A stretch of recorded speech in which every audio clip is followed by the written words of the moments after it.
先给大家看现场的情况，来。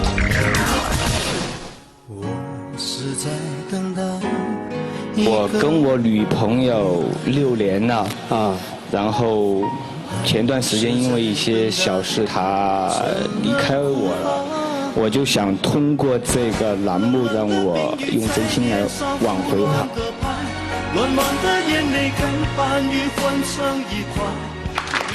他到底遭遇了什么呢？来，掌声请出他，掌声有请。小刘，33岁，来自重庆。来，有请小刘，来有请。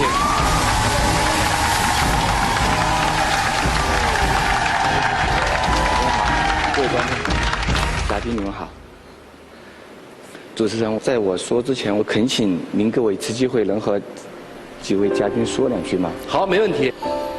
各位嘉宾，你们好。我来此的目的呢，就是想挽救我这段6年的感情。我希望大家一会儿再给我们中肯的意见，犀利的语言没问题的。我希望对我的女朋友温柔一点，好吧？就这样，谢谢。这是情真真意切切的给大家做了一个拜托。我先给你打个预防针啊，他们保卫的都是真正的爱情。如果您这爱情里面有其他的杂质的话，我相信他们明察秋毫。其实呢，我们相处这6年感情挺好的。我这个人呢，自我感觉很良好，但是其实我的经济情况特别的不好。1个月收入多少啊？怎么说，我失业了最近，然后前段时间呢也就2000多块钱。你女朋友因为你失业而走啊？这是一个诱因吧？啊，主要是她可能觉得我得有什么的上进，但是我也想要更高的，我也会努力啊。但是现实情况你就只能，或者是你能力有限，或者是环境吧造成你现在的情况。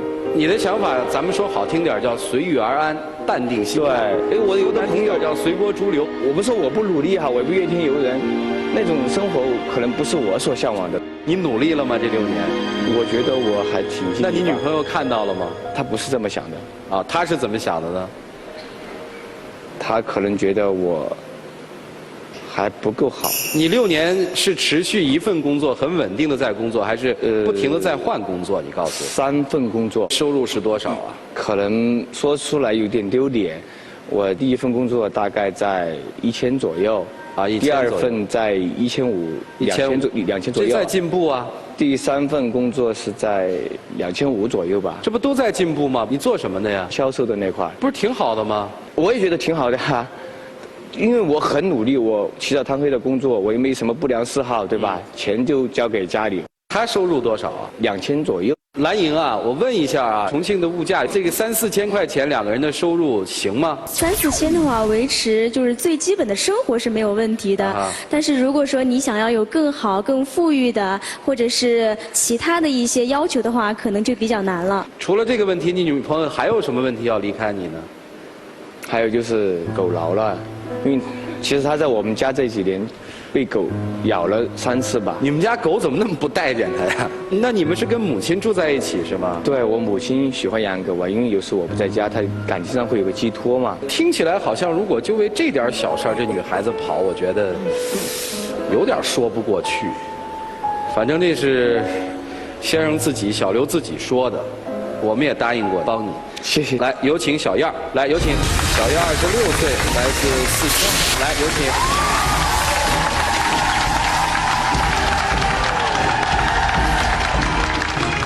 欢迎啊！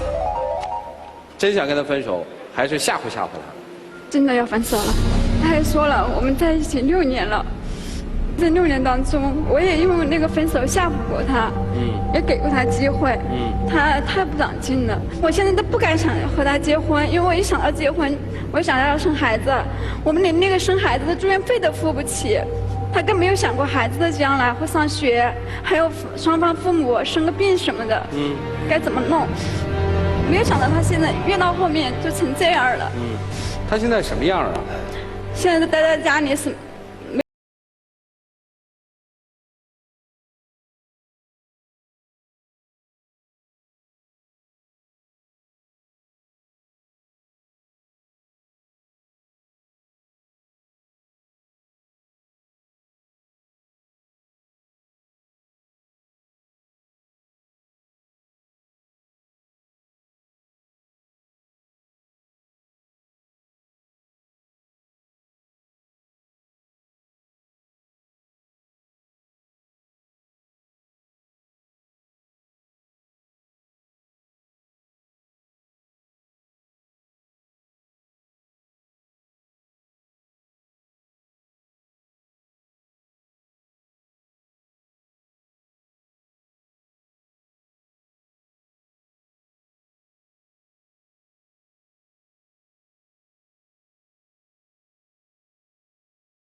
现在只有在家里歇业了，你觉得日子过不下去了是吧？完全就没法过。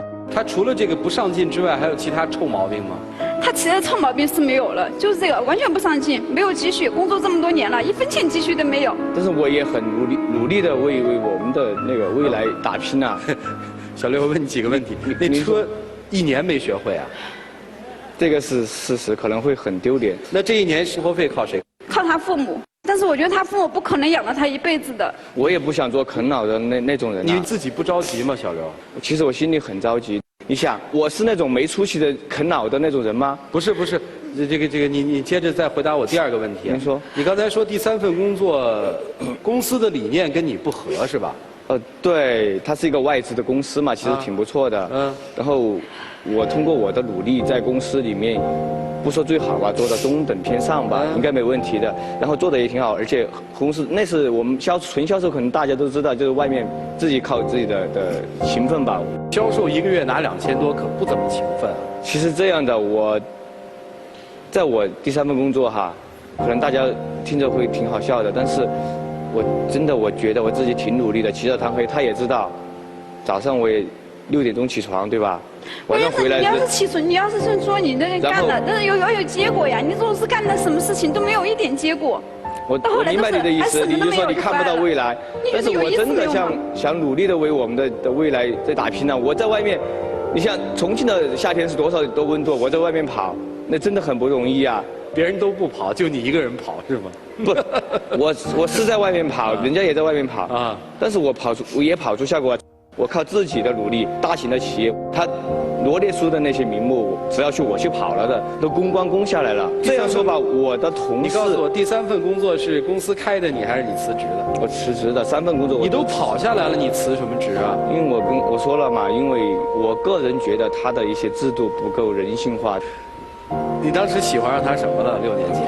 他人品比较好，我挺喜欢他的，这是没有办法了，他就是这样。如果还是这个人挣的跟曲总的钱一样多，那可该多好啊，是吧？我不需要他挣那么多的钱，我觉得够养家就行，我不需要豪华的车。那多少钱够吧？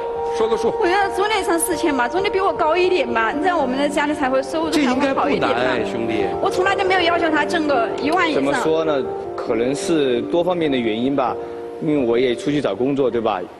我问你们当地的人哈，蓝英老师哈，在重庆那个地方，33岁一个大专毕业生也有了那么多少年的工作经验了？快10年了吧？快10年的工作经验了，找个3、4千的活好找吗？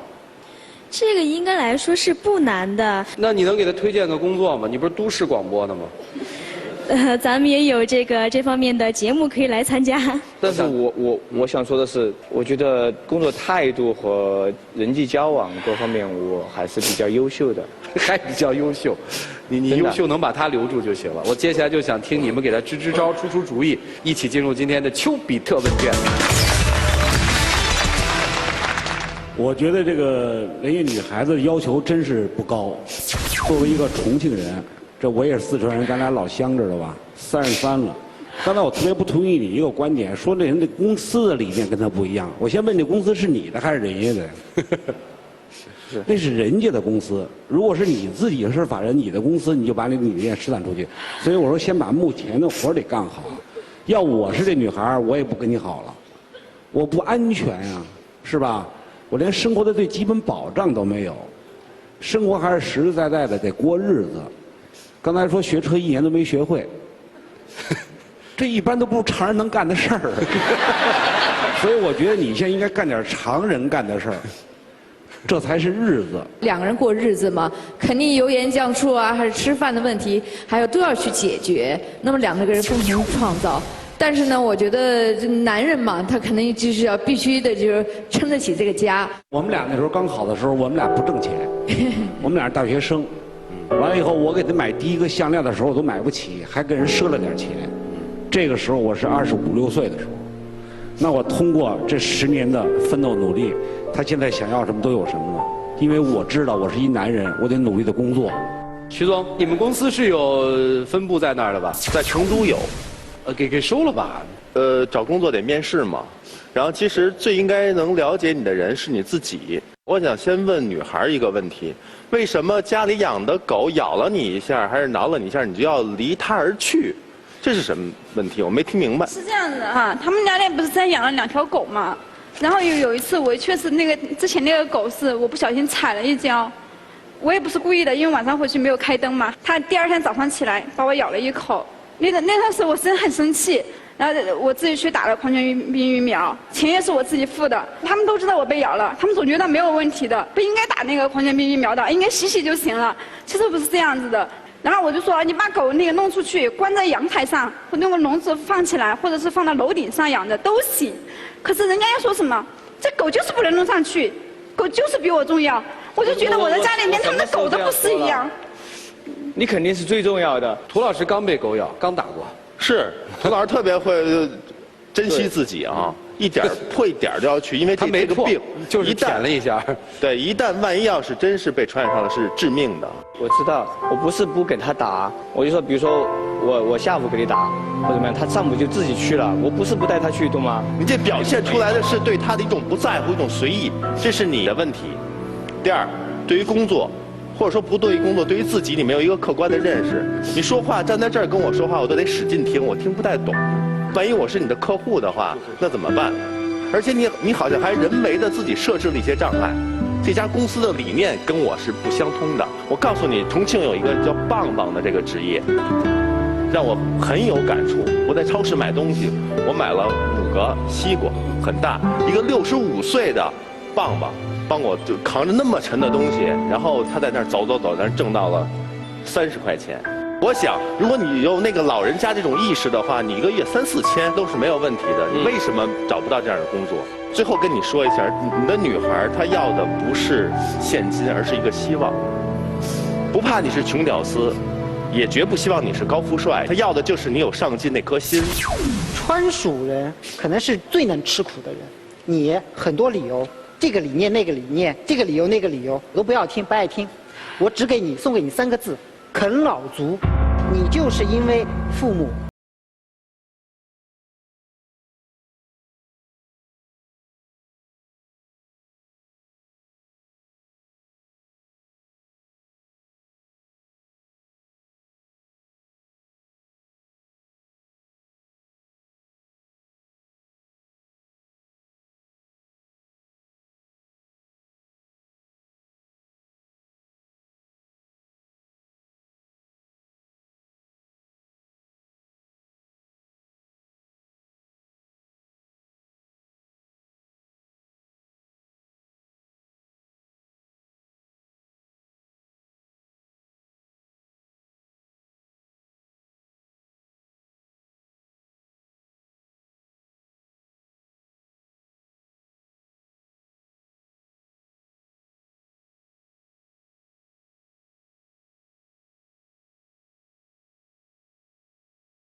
舞台上曾经有一个来自重庆的棒棒，30多岁开始挑出了一个大学生来，挑出了他的认识的这位女士，因为那是再婚的嘛，认识的这位女士，大概家里面的10几万的这个欠款，挑出了那么多东西。涂老师说得好，接着说做棒棒去啊。接下来来回顾一下你们俩是怎么认识的？就6年前的那个国庆节，我在街上听到有人叫抢劫，然后我就追过去，当然最后那个小偷他没抓到，但是我成功的把那个抢的东西抢回来了，然后交给了失主。当然，这个失主就是我这生命中最重要的那个人。你认识他到目前为止就这么一件事儿最辉煌。所以说，人真是一个多元的复变函数，一个能够路见不平出手相助的热血英雄，在生活当中却是一个好高骛远、好吃懒做的无能之辈。这个世界上最可笑的是，一个身无分文的人，却偏偏要说我视金钱如粪土；一个毫无建树的人，却偏偏要说天不容我，生不逢时，我很有才能，为什么大家都不要我？你看啊，你在机关单位，你说你讨厌机关单位的作风，尔虞我诈、奉承拍马；你在私营企业做事，你又受人白眼，说别人不重用，说什么企业不符合你的这个相关的风格。啊，去学开车吧，你又懒惰好玩，心浮气躁，学了1年你学不下来，你到底想干什么？33岁还不能自食其力，一事无成，怎一个惨字了得！棒棒还脚踏实地，1斤2斤的挑，1步2步的走，踏踏实实就能够把自己的孩子抚养大，那才是一个真的英雄。所以说，现在回顾当时你的英雄之举，我认为不过是头脑发热的一时冲动。一个人真正的要能出人头地，一定要能人所不能，忍人所不忍。而你是懒人所不懒，气人所不气。别人能干的你都说，哎呀，这无所谓，大事干不了，小事不愿干。所有的话语都是针对于客观因素，别人不好，别人没有发现我的能力啊，怎么样怎么样。那我想问的是，既然一个人，其实我们在生活当中，无论你多么努力，你也不可能受到所有人的认可。那么既然如此，别人的眼光又怎么能让我们放弃自己的梦想呢？还有说女方，任何一个无能的丈夫背后都有一个不智慧的妻子。你走晚了，你应该早走，你太纵容他了，你只是看到他钱越拿越少，并没有发现他的真正问题。也就是说，你在指出他的不努力啊、不上进的情况之下，并没有更好的去开导他，去祈祷他。所以我说，最后就送你们俩一人一句话。先送你一句话：做人的基本法则是不要太把自己当人看，也不要太把别人不当人看。做妻子的基本法则是不要老把自己丈夫当大爷，也不要老把自己当保姆。对专家各位老师的意见，我还是放在心里的。你要知道有一点呢，就是物竞天择，未必强者生存，是适者生存。对，现在我们没有能力去制造规则，让别人陪着我们玩，那我们就暂时先陪着他们玩喽。等我们有能力了，啊，能够制定规则了，你再跟我们说，哎，我认为这个企业不适合我，那个人他没有发现我有才，你现在啥都没有，对，你还说别人不结果就是这样。我知道，我做的的确不够好，我只想说，我会尽力的，至少，我觉得，让他看来，我会再努力的做一些东西给他看，让他知道我真的为我们的家庭，为我们的未来。对，南方还有一点要说，刚才我回顾一下刚才上场的时候，你给我们6位嘉宾说，老师，你对我犀利一点没关系，你千万不要对我老婆犀利，你就知道我们只会骂你，不会骂你老婆。我们干嘛要说他呢？所以你说你那是伪善，你从头到尾没有一点英雄气概。所以当时我不知道你路见不平的时候是怎么一声吼的。来面对你的女朋友吧，我想说我对她真的很真心，我也会为这个家庭很努力。各位老师说的话也很中肯，我也知道可能这些东西就别做检讨了，你就说你怎么做的。33岁其实还很早，也别那么灰心啊。怎么说呢？他跟我6年了，他也知道我是怎么样一个人。说真的没用，老师也说。发顶了，听着我真的我也不想说这些。听到，你也不用。我现在不是正在做嘛。老师说了，找个3000块钱的工作真的很容易，可能是我的能力有限吧。当然有希望，当然希望慢慢的灭绝。我就是不想再做6年重复的事情，我不想再这样。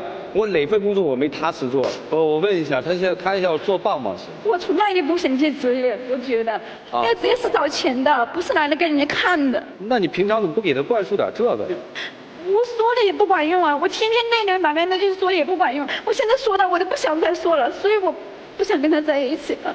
咱就不说了，你怎么办？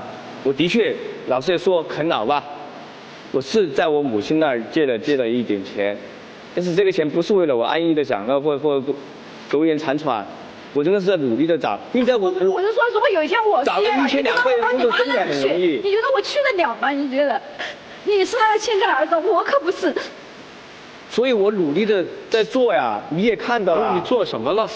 你说结果是什么吧？我没有去找吗？你是去找了，然后我就看到你在家里睡觉，睡到10点钟，然后以后才起床。你是去找了，你天天都在找，很努力。你在床上睡觉，努力的去找。其实老师们的建议都是一样的，能够脚踏实地。您这儿，咱是不是说就此就那个了？还是说我给一个期限，给对方一个机会，也给自己一个机会？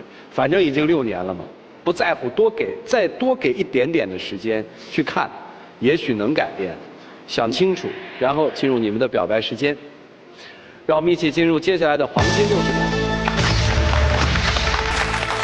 亲爱的，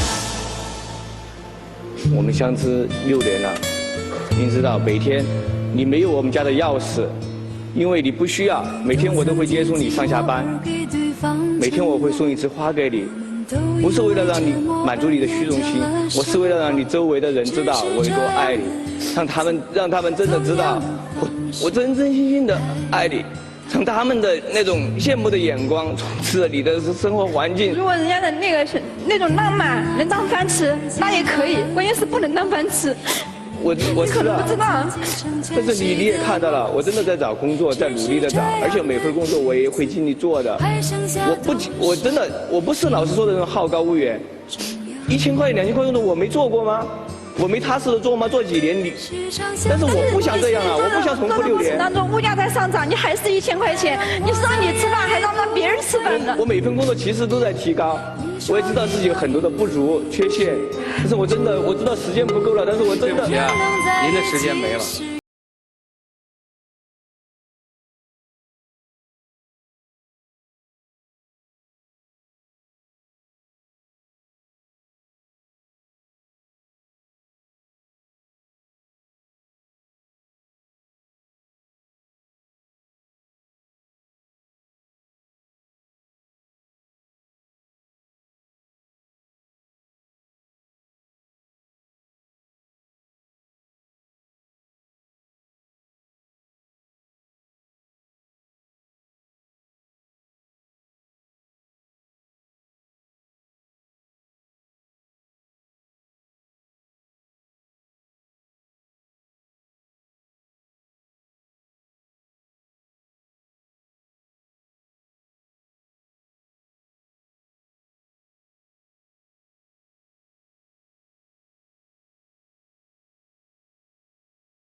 要了命了，那你回吧。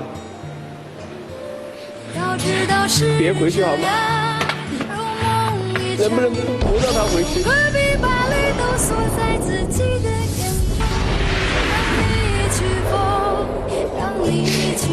你们知道吗？真的，一个人一辈子遇到自己心爱的人，真的。你要是我不是那种爱哭的人，我真的不是那种爱哭的人，我可能这辈子只跟他哭过。你跟他们说有什么用啊？你带他们回家呀？你去呀。你上去啊，我们破一次例，我为你破一次例。来，我们把门关上啊。来，请关门，请关门。来，请关门，一会儿我真的看结果。真的你不要走。各位拿起手里的表决器，祝福他们，还是觉得算了吧，分开算了吧？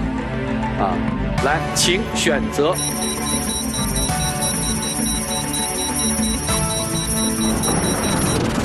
好，现场有54.55%的现场观众不太看好他们这段感情。接下来我们把这个门转出来哈，看他们自己的这个选择是什么。这个男人有没有力量，暂时先能把这个女孩先留一下？一起数5个数，看看他们的结果。来，5、4、3、2、1，请开门。早知道是这样，像梦一场，我才不